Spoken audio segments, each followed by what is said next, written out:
What's up guys? Isang magandang araw po sa ating lahat. Ngayon po ay araw ng Huwebes. Yan, nandito po tayo sa ating tumana. Yan, dito po ay sa side na yan, kapagtanim na po tayo ng saging na lakatan. Ayan, kapagtanim na po tayo hanggang dun. Bali, ang natanim po natin dyan ay 2.68, 8 puno ng lakatan. Ayan.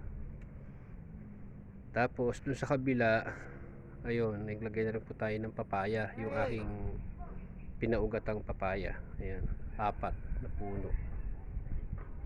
Bali bukas baka mag-spray po ako uli ng pandamo dahil hindi po namatay yung sa lugar na yan. At magtatanim po tayo dyan naman ng saging na tordan dyan sa side po na yan pag ganun. Dito naman po sa may puno ng mga simento na yan ay yung dragon fruit na ilalagay naman po natin dyan. Kaya bukas ay i-sprayan ko po uli ng pandamo yan para mamatay, para makapagsimula na rin tayo maglipat ng dragon fruit. Ganun lang po, sabi nga po ay tanim lang po tayo ng tanim para tayo ay may anihin. Ngayon update naman po tayo dito sa ating pinagagawa.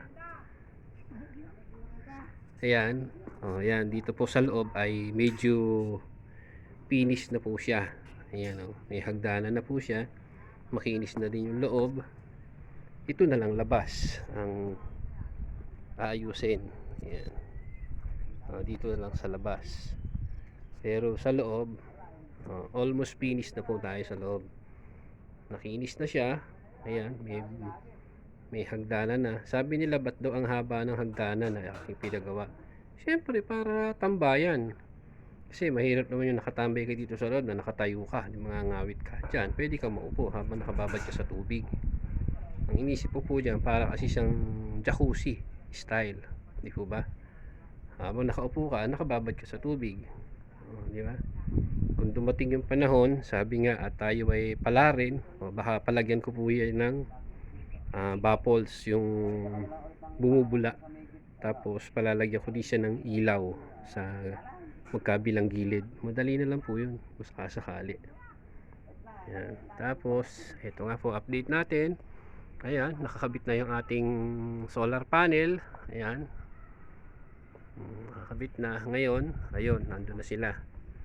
Dahil nga po tuwing hapon ay umuulan, ay naisip namin kung muna igayak naman na namin yung ibaba, uunahin na gawin yung itaas. Ayan, uunahin namin yung itaas para magbububong na muna kami, para kahit umuulan walang problema. Kahit umuulan siya, pag kami bubong, wala nang problema, di po ba? So yan lang po ang update namin ngayon sa aming tumana. Ayan.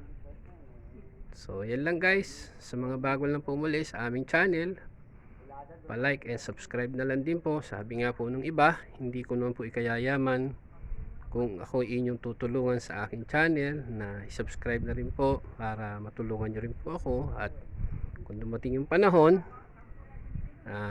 tayo pala rin, ay maraming salamat po. So yan lang po muli, hanggang sa muli po, maraming salamat at bye bye.